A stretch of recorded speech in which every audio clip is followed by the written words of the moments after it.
एक बार एक बूढ़ी माँ को उसके बेटे ने एक वृद्धाश्रम में ले जाकर छोड़ा। इस माँ का ये वही इकलौता बेटा था जिसके लिए इस माँ ने जीवन भर संघर्ष किया। इस बेटे के लिए वो सब कुछ किया जो एक माँ को करना चाहिए या एक माँ कर सकती है, और आज भी अपने बेटे को किसी भी तरह की परेशानी ना हो इसलिए आश्रम में रहने के लिए भी तैयार हो गई। वृद्धाश्रम में रह रही माँ हमेशा अपने बेटे को याद करती, मगर बेटा केवल साल में एक बार उसको मिलने जाता या फिर फ़ोन पर बात कर लेता।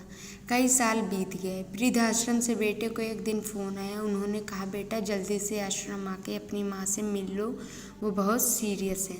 बेटा जब अपनी बीमार माँ के पास पहुँचा तब वह अपनी आखिरी सांसें गिन रही थी। बेटे ने अपनी माँ से उसकी आखिरी इच्छा पूछते हुए कहा, माँ मैं तुम्हारे लिए क्या कर सकता हूँ बताओ।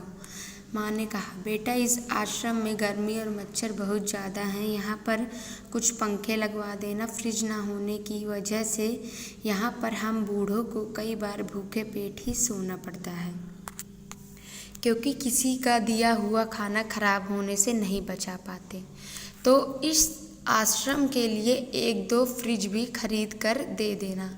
बेटे ने अपनी माँ की सारी बात सुनी और अपनी माँ से पूछा, आपने इतने साल यहाँ पर निकाल दिए पर आपने कभी यह बात मुझसे नहीं कही, और जब आपके पास टाइम नहीं बचा तब आप यह सब कह रही हैं, ऐसा क्यों? माँ ने बेटे को जवाब देते हुए कहा, बेटा मैंने गर्मी, भूख और पीड़ा सहन कर ली, लेकिन मुझे पता है जब तेरे बच्चे तुझे यहाँ पर छोड़कर जाएंगे तब तू यह सब सहन नहीं कर पाएगा। इसीलिए तेरी सुविधा के लिए मैं तुझे यह सब लगाने के लिए कह रही हूँ। दोस्तों, माँ की ये आखिरी लाइनें किसी भी बेटे या बेटी की आंखें खोलने के लिए सक्षम हैं। इतिहास हमेशा अपने आप को दोहराता है। अगर आप चाहते हैं आपके साथ अच्छा व्यवहार हो तो आपको भी दूसरों के साथ अच्छा व्यवहार करना पड़ेगा।